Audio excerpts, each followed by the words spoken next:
నమస్తే, welcome to burning topic.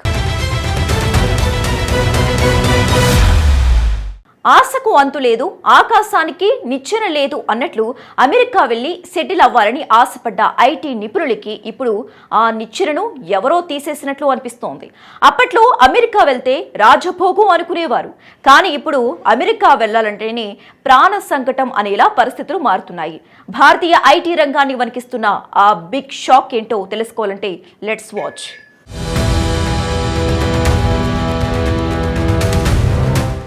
ఆశ ఉన్న చోట ఆందోళన ఉంటుంది, ఆశయం ఉన్న చోట అవరోధం ఉంటుంది.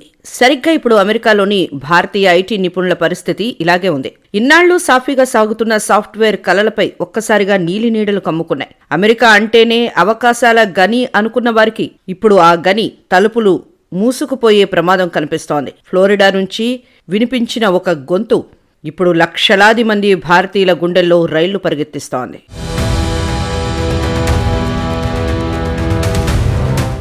అమెరికాలో ఉంటున్న విదేశీయులకు, ముఖ్యంగా భారతీయులకు వెన్నుముక లాంటిది H-1B వీసా. ఏటా వేలాది మంది టెక్కీలు ఈ వీసాపైనే అగ్రరాజ్యంలో అడుగు పెడుతుంటారు. అయితే ఈ వ్యవస్థకు చరమగీతం పాడాలంటూ ఫ్లోరిడాకు చెందిన రిపబ్లికన్ ప్రతినిధి గ్రెగ్ స్టూబ్ సంచలన నిర్ణయం తీసుకున్నారు. ఆయన ప్రతినిధుల సభలో ending exploitative imported labour exemption act పేరుతో ఒక బిల్లును ప్రవేశపెట్టారు. చెట్టు ముదిరితే గాలికి తట్టుకుంటుంది, కానీ గొడ్డలి దెబ్బకు తట్టుకోలేదు. దశాబ్దాలుగా పాతుకుపోయిన వీసా వ్యవస్థను ఇప్పుడు గ్రెగ్ స్టూబ్ తన బిల్లు అనే గొడ్డలితో నరికే ప్రయత్నం చేస్తున్నారు.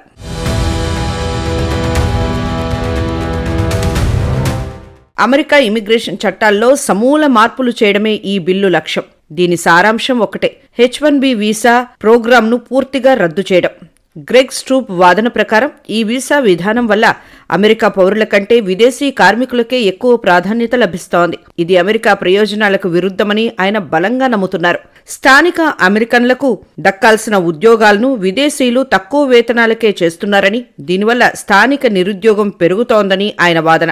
ఎక్స్‌ప్లాయిటేటివ్ లేబర్ అనే పదాన్ని వాడటం వల్ల కంపెనీలు విదేశీయులను తక్కువ ధరకు వాడుకుంటున్నాయని, ఇది అటు విదేశీయులకు ఇటు స్థానికులకు నష్టమని బిల్లులో తెలిపారు. ఇమిగ్రేషన్ అండ్ నేషనాలిటీ యాక్ట్లోని సెషన్లను సవరించి H-1B వీసా కోటాను పూర్తిగా తొలగించాలని డిమాండ్ చేస్తున్నారు. పొరుగువాడి పొయ్యి వెలుగుతుంటే తన ఇంట్లో వెలుతురు తగ్గుతుందని భావించే చందాన ఉంది ఈ బిల్లు తీరు. అమెరికా ఆర్థిక వ్యవస్థను నిర్మిస్తున్న విదేశీ మేధస్సును ఇప్పుడు భారం అనుకోవడం విడ్డూరం.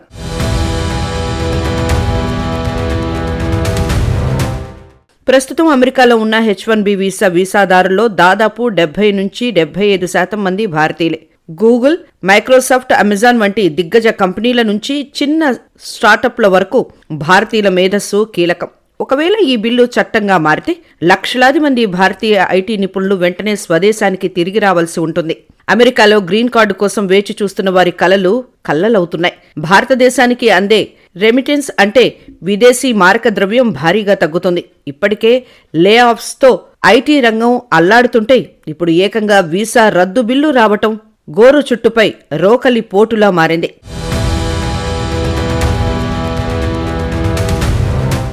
అయితే ఒక బిల్లు ప్రవేశపెట్టిన వెంటనే చట్టం అయిపోదు.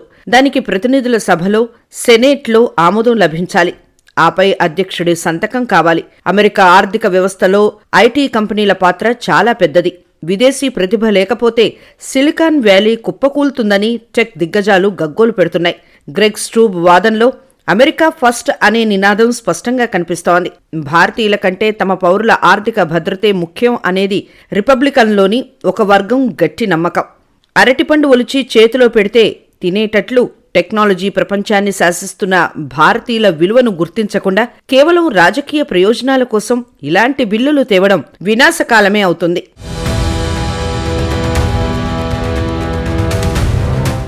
అయ్యేంతవరకు ఆశ, పోయాక అంతా నిరాశ అన్నట్లు అమెరికా వెళ్లాలనే ఆశ బాగున్నా అక్కడి పరిస్థితులు చూస్తుంటే ఇప్పుడు వెనక్కి రాక తప్పని పరిస్థితి కనిపిస్తోంది. అమెరికాలోని దిగ్గజ ఐటీ మరియు కార్పొరేట్ సంస్థలు లాభాల వేట్లో పడ్డాయి. అమెరికన్ యువతకు ఇవ్వాల్సిన కనీస వేతనం కంటే చాలా తక్కువకే విదేశీ కార్మికులు దొరుకుతుండటంతో కంపెనీలు వారివైపు మొగ్గు చూపుతున్నాయి. ఇది కేవలం నైపుణ్యం కోసం చేస్తున్న ప్రయత్నం కాదని, ఖర్చు తగ్గించుకోవడానికి చేస్తున్న దోపిడీ అని బిల్లు ప్రతిపాదకులు వాదిస్తున్నారు. సాధారణంగా ఒక అమెరికన్ సాఫ్ట్వేర్ ఇంజనీర్కు ఇచ్చే జీతంలో సగం ధరకే భారత్ లేదా ఇతర దేశాల నుంచి వచ్చిన యువత పనిచేయడానికి సిద్ధపడుతున్నారు. ఈ పరిస్థితి వల్ల అమెరికాలో చదువుకున్న స్థానిక యువతకు ఉద్యోగాలు రావడం గగనమైపోతోంది. కడుపు నిండినోడికి గారెలు చేదు అన్నట్లు లాభాల్లో ఉన్న కార్పొరేట్ సంస్థలకు స్థానిక యువత శ్రమ కంటే విదేశీయుల తక్కువ జీతాలే తీపిగా అనిపిస్తున్నాయి.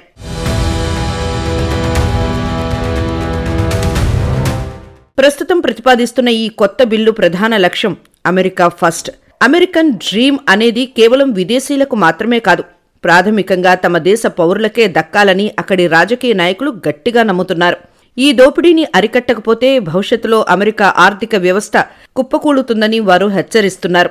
విదేశీయులకు ఇచ్చే కనిష్ట వేతనాన్ని భారీగా పెంచడం, తద్వారా తక్కువ జీతానికి విదేశీయులను తెచ్చుకునే వెసులుబాటు కంపెనీలకు ఉండదు. ఏదైనా ఉద్యోగం ఖాళీగా ఉన్నప్పుడు మొదట దానికి తగిన అమెరికన్ పౌరుడు ఉన్నాడో లేదో నిర్ధారించుకోవాలి.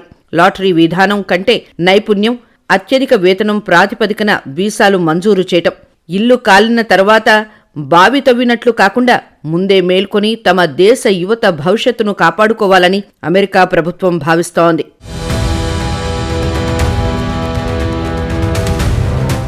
కార్పొరేట్ సంస్థలు ఏమంటున్నాయంటే, మనం ప్రపంచంతో పోటీ పడాలంటే అత్యుత్తమ ప్రతిభావంతులు కావాలి, వారు ఎక్కడి నుంచి వచ్చినా ఆహ్వానించాలి అని వాదిస్తున్నాయి. కానీ గణాంకాలు మాత్రం వేరేలా ఉన్నాయి. వీసా దుర్వినియోగం చేస్తూ కేవలం అవుట్సోర్సింగ్ కంపెనీలు భారతీయులను తక్కువ జీతాలకు అక్కడ పంపి అమెరికన్ల అవకాశాలను దెబ్బతీస్తున్నాయని ఆధారాలు చూపుతున్నాయి. ఈ బిల్లు ద్వారా అమెరికా ప్రభుత్వం ఒక స్పష్టమైన సందేశాన్నిస్తోంది. మేము నైపుణ్యాన్ని గౌరవిస్తాం, కానీ మా దేశ యువత ఉపాధిని పనంగా పెట్టి కాదు.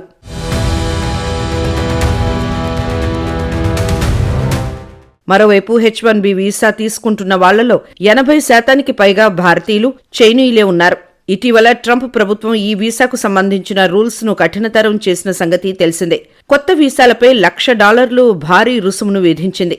అలానే లాటరీ విధానానికి బదులుగా ఎక్కువ వేతనం ఉండే ఉద్యోగాలకే వీసా అందించనున్నారు.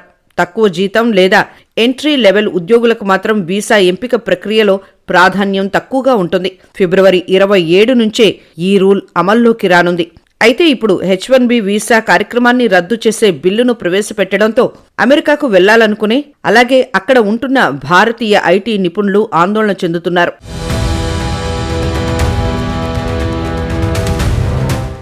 దేశం కాని దేశం వెళ్లి రెక్కలు ముక్కలు చేసుకుని డాలర్లు సంపాదిస్తున్న భారతీయులకు ఈ బిల్లు ఒక హెచ్చరిక లాంటిది. ఆశకు అంతం లేదు, ఆపదకు ముందస్తు సూచన లేదు అన్నట్లుగా ఉంది అగ్రరాజ్యం తీరు. మరి ఈ బిల్లు చట్టంగా మారుతుందా, లేక కేవలం రాజకీయ నినాదంగా మిగిలిపోతుందా? వేచి చూడాలి.